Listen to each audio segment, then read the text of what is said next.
నీలాంజన సమాభాసం రవిపుత్రం యమాగ్రజం ఛాయామార్తాండ సంభూతం తం నమామి శనేశ్వరం.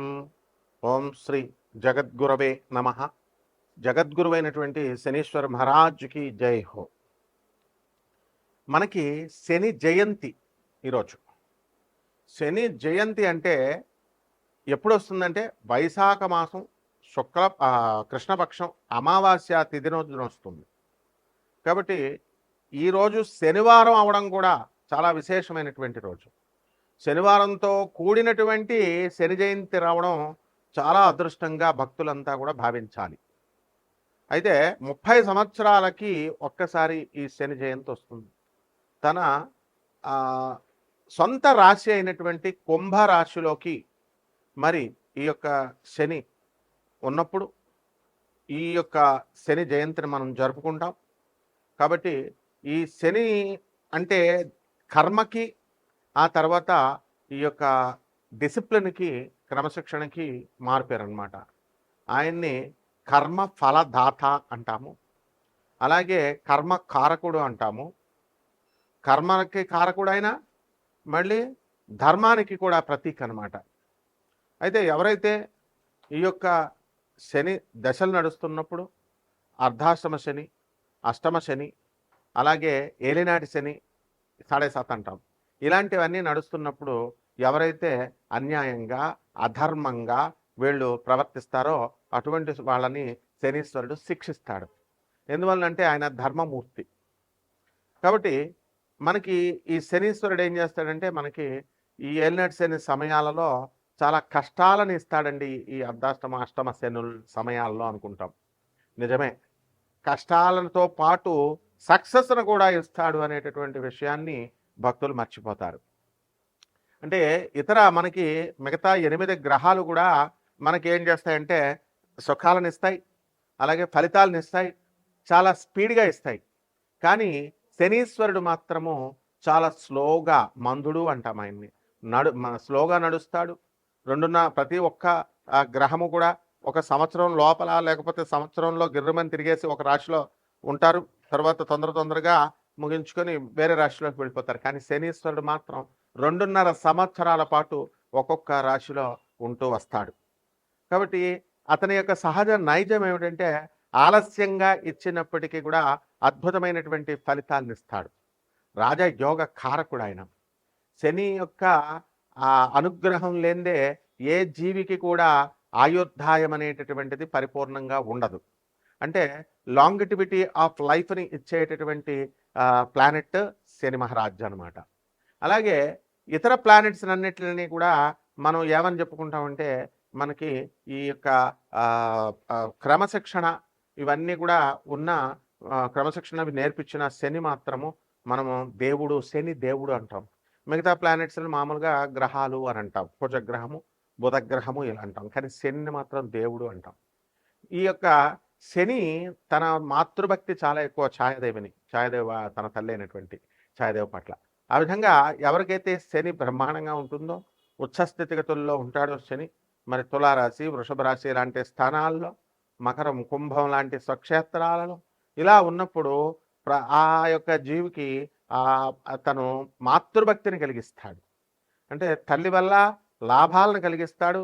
తల్లి వల్ల ఈ అబ్బాయి, ఈ జాతకుడు వృద్ధి చెందేలాగా తల్లి సలహాలను పట్టుకొని ఉంటాడనమాట. కాబట్టి ఎవరైతే తల్లిని అవమానిస్తారో అటువంటి వాళ్ళని శని నిర్దాక్షిణ్యంగా, నిర్దయగా శిక్షిస్తాడు. తన సొంత తండ్రి అయినటువంటి సూర్యభగవానున్నే ఆయన నిర్దాక్షిణ్యంగా శిక్షించాడు, తన తల్లి ఛాయాదేవిని వదిలేశాడని. కాబట్టి ఇలా మరి ఈ శని జయంతి రోజున మనం ఏం చేయాలండి అని అంటే, ఆ రోజున తెల్లవారుజామునే నిద్ర లేవాలి, సూర్యుడు రాకముందే. ఆ తర్వాత తలంటు స్నానం చేసి నల్లని వస్త్రాలను ధరిస్తాము. అలాగే చక్కగా ఇంట్లోనే అందరికీ కూడా చాలామందికి తెలియదు ఏంటంటే శని జయంతి లేదా శని అభిషేకం అని అనగానే గొళ్ళగా పరిగెత్తుతారు. ఇది మానేసేయండి. ఫస్ట్ నవగ్రహారాధన ఇంట్లో కూడా చేసుకోవచ్చు, శనీశ్వర ఆరాధన. అది నార్త్ ఇండియాని చూసి మనం నేర్చుకోవాలి. అందువలన శని యొక్క ప్రతిమని కానీ, శని యొక్క ఫోటోని కానీ, మన విగ్రహాన్ని కానీ ఇంట్లో పెట్టుకొని మనము ఆ రోజున చక్కగా పూజా మందిరం దగ్గర కొన్ని బియ్యం వేసి దానిపైన చక్కగా తమలపాకు వేసి దానిపైన ఈ శనీశ్వరుడి యొక్క విగ్రహాన్ని మనం ఏర్పాటు చేసుకున్న తర్వాత మనం ఏం చేయాలంటే మస్టర్డ్ ఆయిల్ అంటే ఈ యొక్క ఈ నూనె ఏంటది, ఈ యొక్క ఆవాల నూనె లేదా సీసమి అంటే నువ్వుల నూనెతో మనము ఈ యొక్క సీసేమ్ సీడ్స్, నువ్వుల గింజల నుంచి తీసినటువంటి ఈ యొక్క నువ్వుల నూనెని వెలిగించితో దీపారాధన చేయాలి శనీశ్వరుడికి. అలాగే నువ్వుల నూనెతో ఆ యొక్క విగ్రహానికి ఆ శనీశ్వరుడి యొక్క నామాన్ని జపిస్తూ మనము ఈ యొక్క బీజమంత్రాలను కూడా ప్రాం అనేటటువంటిది శనీశ్వరుని యొక్క బీజము. మరి ఓం ప్రాం నమః అంటూ ఓం ప్రాం ప్రీం అట్లా చెప్పుకుంటూ శనీశ్వరాయ నమః అంటూ మనము శనీశ్వరుడికి అభిషేకం, తైలాభిషేకం చేస్తాం. అలాగే ఈ రోజున వికలాంగులకి, పేదవారికి, సాధువులకి, తర్వాత ఈ యొక్క అనాథలకి కనుక దాన ధర్మాలు ఎవరైతే చేసుకుంటారో శని జయంతి రోజున, ఆ రోజున విపరీతమైనటువంటి పుణ్య ఫలము ఈ చేసినటువంటి వాళ్ళకు వస్తుంది. మిగతా రోజుల్లో చేసేది వేరు, శని జయంతి రోజున చేసేటటువంటిది చాలా అద్భుతమైనటువంటి ఫలితాలను ఇస్తుందన్నమాట. అలాగే శని రాజ్యాధికారాన్ని ఇస్తుంది కాబట్టి శనికి ఎవరైతే రాజకీయ నాయకులు ఉన్నారో అటువంటి వాళ్ళంతా కూడా మరి మన శనీశ్వరుడికి చక్కగా ఈ యొక్క రాజయోగాన్ని ఇమ్మని చెప్పి ప్రార్థిస్తారు శని జయంతి రోజున. అలాగే ఈ యొక్క శని అభిషేకాలతో పాటు మనకి వీలున్నంత వరకు దాన ధర్మాలు ఇవన్నీ కూడా మనం చేసుకుంటాం. అలాగే చిమ్మిలి ఉండల్ని తయారు చేసి మనం నైవేద్యంగా శనీశ్వరుడికి మనం పెట్టుకోవచ్చు, లేదా బెల్లం ముక్కని నివేదనగా శనీశ్వరుడికి మనం పెట్టుకోవచ్చు. ఈ శని జయంతి రోజున ఓం శనేశ్వరాయ నమః అనేటటువంటి మహామంత్రాన్ని 108 సార్లు మనము జపించవచ్చు అన్నమాట. అలాగే నీలి పువ్వులన్నా, నీల శంఖం పువ్వులన్నా శనీశ్వరుడికి చాలా ఇష్టం కాబట్టి అందరూ కూడా మనకి నీలం రంగు పువ్వుల్ని తీసుకొచ్చి మనము స్వామివారికి సమర్పించాలి. అదేవిధంగా నీలము రంగు లేదా బ్లూబెర్రీస్ ఫ్రూట్స్ని మనము, నేరేడు పళ్ళు ఇలాంటివి నీలి రంగులో ఉన్నటువంటి ఫ్రూట్స్ అన్నిటిని కూడా తీసుకొచ్చి మనము శనీశ్వరుడికి నైవేద్యంగా మనం పెట్టాలి. ఈ రకంగా ఎవరైతే కష్టాలను మనకి ఎదుర్కొనేటటువంటి శక్తిని ఈ శనీశ్వరుడు ఇస్తాడు, అటువంటి వాళ్ళందరూ కూడా ఆ కష్టాలని ఎదుర్కొని సక్సెస్ అనేటటువంటి బాటలో వీళ్ళు ముందుకు వెళ్ళాలి. అలా కాకుండా మామూలు ప్లానెట్స్, మామూలు గ్రహాలు ఇచ్చినట్టుగా మనకి సుఖాలు చాలా సునాయాసంగా కష్టం లేకుండా వచ్చిందనుకోండి, దాని విలువ మనకి తెలియదు. కాబట్టి శనీశ్వరుడు ఏం చేస్తాడంటే మనకి చాలా కష్టాలను కలిగిస్తాడు. ఈ యొక్క ఏలినాటి శని సమయంలో యాక్సిడెంట్లు ఇలాంటివన్నీ కూడా జరుగుతాయి. జరిగిన తర్వాత నిరంతరము ఎవరైతే నడుస్తారో, నిరంతరము ఎవరైతే కృషి హార్డ్ వర్క్ చేస్తారో, వాహనాలు ఇవన్నీ వాడకుండా వీలున్నంత వరకు సింపుల్ లైఫ్ని ఎవరైతే లీడ్ చేస్తారో అటువంటి వాళ్ళంటే శనీశ్వరుడికి చాలా ఇష్టం అనమాట. అందువలన ఎవరైతే క్రమశిక్షణ కలిగి ధర్మబద్ధతగా ఎవరైతే ఉంటారో అటువంటి వాళ్ళకి సంతానం లేనటువంటి వాళ్ళకి కూడా సంతానాన్ని కలిగిస్తాడు. ఎప్పుడైతే యోగము లేకపోయినా సరే, జాతకుడికి ధనయోగం లేదనుకోండి, అటువంటి వాడిని కూడా ధన యోగాన్ని శనీశ్వరుడు కల్పిస్తాడు. అలాగే 6వ ఇంట్లో శని కనుక ఉన్నట్లయితే లాంగిటివిటీ ఆఫ్ లైఫ్ పెరుగుతుంది అని చెప్పి శాస్త్రం చెబుతోంది. అదేవిధంగా రోగాలు అనేటటువంటివి చాలామందికి అనేక రకమైనటువంటి రోగాలు వస్తాయి. సాధారణంగా డెర్మటాలజీలో మనకి చర్మ సంబంధమైనటువంటి ఈ యొక్క డెర్మటాలజికల్ డిజార్డర్స్ అనేటటువంటివి వస్తాయి.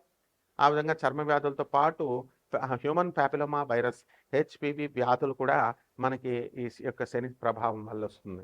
అలాగే పీసీఓడి ప్రాబ్లమ్స్, ఈ హార్మోన్స్ ఇంబ్యాలెన్స్ వల్ల వచ్చేటటువంటి ఈ వ్యాధులన్నీ కూడా క్యాన్సర్కి దారితీస్తాయి, ఈ హెచ్పివి వైరస్ కూడా. అందువల్ల వాటిని అన్నింటినీ కూడా ఈ యొక్క శనీశ్వరుడు నిరోధిస్తాడు. కాబట్టి ఒక్కొక్క రాశి వారిగా 12 రాశుల వారందరికీ కూడా ఎటువంటి ఫలితాలు ఇస్తారో మనం చూద్దాం. ముందుగా ఇవన్నీ కూడా గోచారాల రీత్యా కోటాను కోట్ల మందికి అందరికీ కూడా కామన్ ప్లాట్ఫారంలో మనం చెబుతున్నాము కాబట్టి దాని రీత్యా మనకి ఫలితాలు అనేటటువంటివి ఇలా ఉన్నాయి, రాశి ఫలాలు అని మనం చదువుకుంటాం, వింటాం. అయితే ఈ యొక్క వ్యక్తిగత జాతకం అనేటటువంటిది ఒక్కొక్కళ్ళకి ఒక్కొక్కలాగా ఉంటుంది. ఎవరైతే వ్యక్తిగత జాతకాలు కావాలనుకుంటున్నారో వాళ్ళందరికీ కూడా నాసా లైవ్ రిపోర్ట్స్ని బట్టి అమెరికన్ టెక్నాలజీతో మేము ఈ యొక్క జాతకాలు చెప్తాం. అటువంటి వాళ్ళు మనల్ని సంప్రదించవచ్చు. ఒక్కొక్క రాశి వారికి కూడా ఈ శని జయంతికి ముందు ఎలా ఉంటుంది, ఆ శని జయంతి తర్వాత ఈ యొక్క విశేషమైనటువంటి రెమెడీస్ చేసుకున్న తర్వాత ఒక్కొక్క రాశి వారికి ఎలా ఉంటుందో మనం. వృశ్చిక రాశి, ఈ వృశ్చిక రాశిలోకి అనురాధ నక్షత్రం వస్తుందంటే శని యొక్క నక్షత్రం కూడా ఉంది. అలాగే వృశ్చిక రాశి వారికి అందరికీ కూడా అష్టమ గురుగ్రహం జరుగుతుంది. మరి బ్రహ్మాండంగా అప్పులు అనేటటువంటివి తెగొస్తాయి మీకు. ఆదాయాలు కూడా బ్రహ్మాండంగా చాలా ఎక్కువగా ఉంటుంది. అలాగే ఖర్చులు కూడా చాలా అధికంగా మీరు ఖర్చు పెట్టడం అనేటటువంటివి జరుగుతాయి.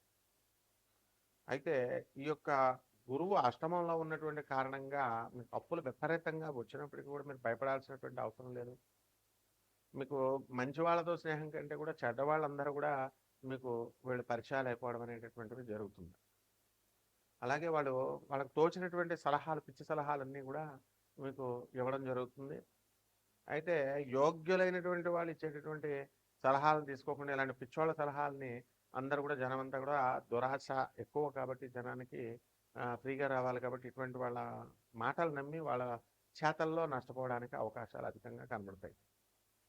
అందుకని అలాంటప్పుడు మనం ఏం చేయాలంటే ఈ యొక్క శని జయంతి రోజున శనికి జపం చేసుకొని మనం శని స్తోత్రాలు చదువుకొని శనికి కిలోంపావు నల్ల నువ్వుల్ని, నల్లని వస్త్రాలను ఇచ్చి పేద బ్రాహ్మణులకి శనివారం నాడు ఉదయం 8 గంటలకు దానం చేసుకోవాలా. అలాగే దశమహావిద్యలో ఒకటైనటువంటి తారా అమ్మవారి యొక్క హోమాన్ని, ఆమె యొక్క మంత్ర జపాన్ని వీళ్ళు చేసుకోవడం ద్వారా కూడా బ్రహ్మాండంగా ఉంటుంది. అంతేకాకుండా చక్కగా మళ్ళా ఈ యొక్క అర్ధాష్టమ రాహు ఉన్నాడు కాబట్టి రాహు జపం చేసుకోవాలా, రాహు స్తోత్రాలు చదువుకోవాలా. కొత్త కొత్త వ్యాపారాలు అనేటటువంటివి మీరు అందరూ కూడా ప్రారంభిస్తారు. పంచమంలో ఉన్నటువంటి శనిగ్రహ ప్రభావం వలన పిల్లలకు అనారోగ్యాలుగా మీకు కనబడటం అనేటటువంటివి జరుగుతాయి. అలాగే పిల్లలతో మీకు మాట్లాడటం అనేటటువంటిది తక్కువగా ఉండడానికి అవకాశాలు ఉంటాయి. మరి ఇలాంటి వాటిని అన్నింటినీ కూడా బద్దలు కొట్టుకుంటూ మీరు ఈ యొక్క శని రావి చెట్టుకి చక్కగా నీళ్లు పోసి రావి చెట్టు చుట్టూ ప్రదక్షిణాలు చేసుకుంటూ ఓం శనేశ్వరాయ నమః అంటూ బ్రహ్మాండంగా మీరు జపం చేసుకున్నట్లయితే మీ పరిస్థితి చాలా బ్రహ్మాండంగా ఉంటుంది. అంతేకాదు కొత్త కొత్త వ్యాపారాలు కూడా మీరు పెట్టుకోగలిగినటువంటి వాళ్ళు అవుతారు. కాబట్టి ఈ రకంగా చేసుకోండి, బ్రహ్మాండంగా ఉంటుంది. శుభమస్తు.